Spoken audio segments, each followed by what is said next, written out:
一位武士被发现沉尸于僻静的竹林中，命案仅有的几位证人逐一从各自的视角描述了事件经过。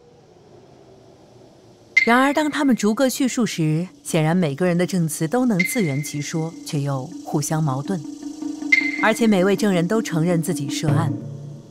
这就是日本作家芥川龙之介早在1920年代发表的短篇小说《竹林中的引文》。不过大多数人知道的可能是这扑朔迷离故事的别名罗生门。1950年，日本导演黑泽明将芥川的2篇小说改编成了一部电影。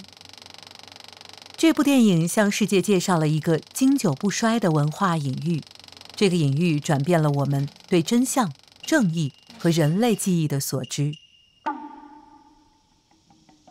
罗生门效应描述的情况是，个体对同一个事件给出了截然不同却又同样可信的描述。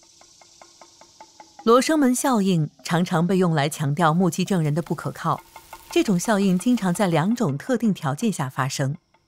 其一，没有证据印证究竟发生了什么；其二，有人施压想要了结事件，这种压力通常来自试图找出最终真相的权威人物。但罗生门效应动摇了存在单一、客观真相的想法。在原始作品中，芥川和黑泽分别在小说与电影中给每个角色的证词以同等权重，从而使得每位证人的证词都不可靠。因为没有任何线索告诉我们谁分享的事件经过最确切，观众也无法判断该信任哪个角色。相反，每段证词都具备真实性，观众只能一边猜测谁夺走了武士的性命，一边怀疑自己的判断。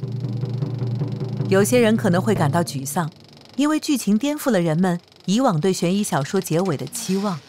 但正因为没有提供明确答案，这2位艺术大家捕捉到真相与人类记忆的纷乱与复杂。神经科学家发现，当我们记忆形成时，我们对眼前信息的解读会受到过往经历和内在偏见的影响。有些偏见是个人独有的，有些则更为普遍。比如说，自我中心偏差能让人潜意识地重塑记忆，让自己的行动显得更为积极。即使我们能准确地记住，在回忆时也会加入新信息，让记忆发生改变。之后再回忆事件时，我们通常会记住经过修饰的记忆，而不是原始的经历。这些基本的心理现象意味着罗生门效应随时随地都能出现。在生物学中，科学家们用同样的分析方法研究同样的数据集，却常常会发表不同的结果。人类学家经常要面对个人背景对专业认知产生的影响。一个有名的例子就是2位人类学家探访了墨西哥的迪波斯特兰村。第一位研究学者描述说，村里的生活幸福而满足，而第2位学者则记录的是居民既偏执又不满。抛开专家不谈，罗生门效应也能影响普通公众，尤其是在对复杂的世界事件的看法上。